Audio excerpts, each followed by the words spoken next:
Hora de falar sobre o Campeonato Carioca de 2026. Nessa quarta-feira, a FERJ, Federação de Futebol do Estado do Rio de Janeiro, se reuniu com os clubes para debater sobre um novo formato. E ficou definido que os 12 clubes serão divididos em dois grupos de 6 times cada. Na primeira fase, você enfrenta adversários do outro grupo. E os 4 primeiros colocados de cada grupo passam para a próxima fase de oitavas de final, ou melhor, de quartas de final. Quartas de final em jogo único. Quem passar vai à semifinal com jogos de ida e volta. Na grande decisão, jogo único também. Os grupos ficaram da seguinte maneira: o grupo A com Fluminense, Vasco, Volta Redonda, Sampaio Corrêa, um time que vem da Série A2 e a Portuguesa. No grupo B, Flamengo, Botafogo, Madureira, Maricá, Boa Vista e Nova Iguaçu. Hora de falar sobre novidades do Vasco. O Cruz Maltino fez enormes esforços para ter Rayan à disposição para a partida contra o São Paulo nessa quinta-feira. Rayan, que estava servindo a seleção brasileira do outro lado do mundo, seleção brasileira sub-20, é bom que se diga, e depois de uma logística importante garantida pelo Vasco, Rayan vai estar à disposição e será uma peça importante, tem conseguido jogar bem nas últimas partidas do Vasco. Importante contar também que Carlos Amodeu, CEO do clube, confirmou que o Vasco já está em negociação para a renovação do contrato de Felipe Coutinho. O vínculo atual se encerra em 30 de junho, quando termina o contrato de empréstimo. Só que, simultaneamente a isso, o Coutinho discute a rescisão de contrato de forma amigável com o Aston Villa, com quem tem vínculo por mais uma temporada. A saideira sobre o Vasco, Admar Lopes, novo executivo de futebol do Cruz Maltino, começa a trabalhar na próxima semana. Sobre o Vasco, chegaram a questionar ou especular que a presença do Darmani, que a presença do Admar poderia ser um indício de que um magnata que é de espanhol / Luxemburgo, que ele poderia estar comprando o Vasco, até porque esse cara havia contratado o Admar para 2 clubes, né? Mas se eu sou vascaíno e tem essa especulação, eu falo, tô fora. Porque foi sob o comando desse cara aí que o Bordeaux, um dos clubes mais tradicionais do futebol francês, caiu para a 4ª divisão por conta de problemas administrativos, tá bom?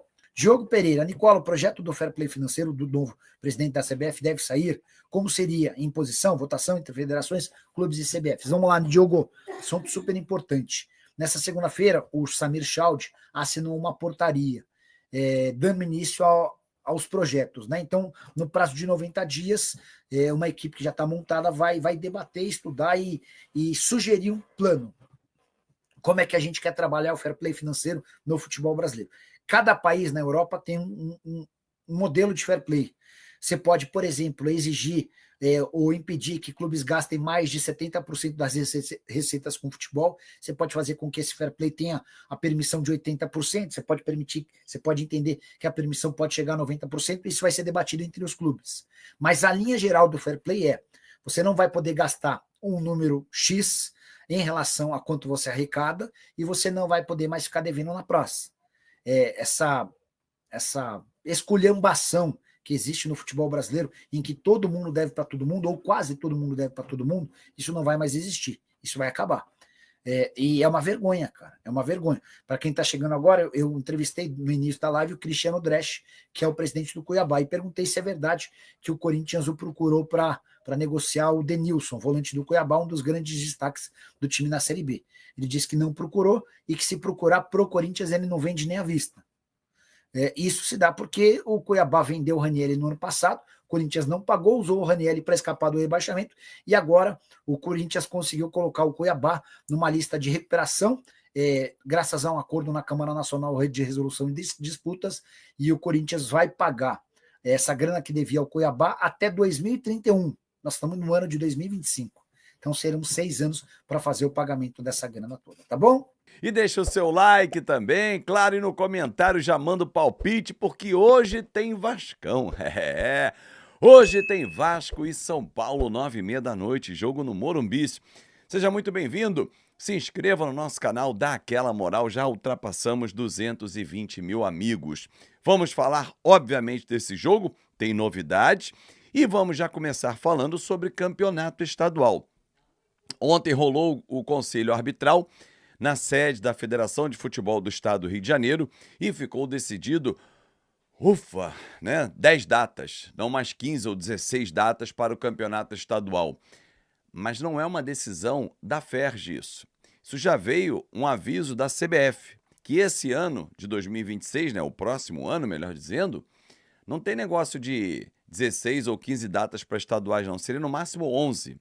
E o Rio de Janeiro vai utilizar 10. Para tentar não ficar pegando tanto meio de semana, e a tabela prevê apenas um jogo no meio de semana. O início é dia 21 de janeiro e o término dia 15 de março. Como será a fórmula de disputa? 2 grupos. Grupo A, Vasco, Fluminense, Volta Redonda, Sampaio Corrêa, Portuguesa e o primeiro colocado da Série B. Tá rolando a Série B nesse ano. Quem ficar em primeiro vem para o Grupo A, que é o grupo do Vasco. Grupo B, Flamengo, Botafogo, Madureira, Maricá, Boa Vista e Nova Iguaçu. Fórmula de disputa. A enfrenta B. O Vasco estreia contra o Maricá. Então são 6 jogos na fase de classificação. Os 4 primeiros de cada chave avançam para a fase quartas de final, em que o primeiro do A enfrenta o quarto do B, o segundo do A, o terceiro do B e assim sucessivamente. Um jogo só. Então a gente está falando de 7 datas até agora. Vem as semifinais e 2 datas, jogos de ida e volta. E a final, jogo único, totalizando 10 partidas. Um campeonato mais enxuto, que não vai chegar a 2 meses de duração, começa 21 de janeiro, termina 15 de março, porém, já há um problema nesse início, para a gente pensar. Ontem, durante o arbitral, o presidente da federação foi questionado sobre o uso obrigatório dos titulares. Lembra que na fórmula, até esse ano, até a 4ª rodada, você podia jogar com um time sub-20, time mesclado e tal. A partir da 5ª não, era força máxima. Só que é o seguinte, o Vasco joga hoje com o São Paulo e depois para o Mundial de Clubes do Campeonato Brasileiro. Só volta 12, data base, de julho, daqui a um mês. O que vai acontecer? O Vasco já vai dar 10 dias de férias, vai antecipar as férias dos jogadores, para que no final do ano, o Brasileiro termina 21 de dezembro. 21 de janeiro começa o campeonato. Imagina se você dá 30 dias de férias. A conta não fecha. Então o Vasco vai dar 10 para pegar 20 lá na frente. E aí esses 20 lá na frente significa que vai voltar por volta do dia 10 de janeiro. 10, 11 dias da estreia no estadual. Provavelmente na primeira rodada, time misto, time sub-20. Menos mal. E na sequência, aí na semana seguinte, aí você com 20 dias de pré-temporada, um tempo razoável, você já tem o time principal. Vai ter que ser assim. Não tem jeito. Fórmula de disputa ideal? Acho que dentro de um calendário mais apertado, porque ano que vem, assim como esse ano, também tem Mundial. Esse ano é Mundial de Clubes, ano que vem é o Mundial de Seleções, é a famosa Copa do Mundo. Então o calendário dá uma apertada, não tem jeito. Já que eu falei de São Paulo e Vasco, lista dos relacionados aqui na sua tela. Olha a novidade aí, GB, mais um garoto da base sendo observado de perto pelo técnico Fernando Diniz. Fábio, mas cadê o Zucarello? Jogou ontem com o Internacional no Campeonato Brasileiro Sub-20. Você também não pode desfigurar o time para compor ali em cima. É um jogo só, depois o Diniz vai ter mais tempo para acompanhar de perto, mas você já tem aqui a Ryan, que é a peça principal, inclusive, que chama a lista dos relacionados, tem Luiz Gustavo, tem GB, você começa a ter o nosso DNA, que eu venho falando aqui no canal, não é de hoje. Entendo que o Vasco tem que buscar cada vez mais o seu DNA, se aproximar da sua história, e a sua história é olhar para a base. Eu vou aproveitar no final desse vídeo e relembrar um jogo para mim histórico do Vasco da Gama. Vou começar a fazer isso toda quinta-feira, pegar um jogo para relembrar para você. Mas antes de falar dessa partida, Maurício Lemos e Luiz Gustavo devem formar a zaga do Vasco. Acho que é uma zaga que fica mais forte, com mais velocidade e com mais técnica, né? E menos afobação. João Vitor tem técnica, tem velocidade, mas é muito afobado. Então dá uns moles. Maurício Lemos, para mim, é mais técnico e é mais zagueiro. Gosto dessa zaga, só que não é só hoje. Tem que ver como é que isso vai acontecer mais pra frente. Hugo Moura tá de volta. Paulinho, vocês viram na relação, não foi por conta de uma virose. Ficou no Rio de Janeiro.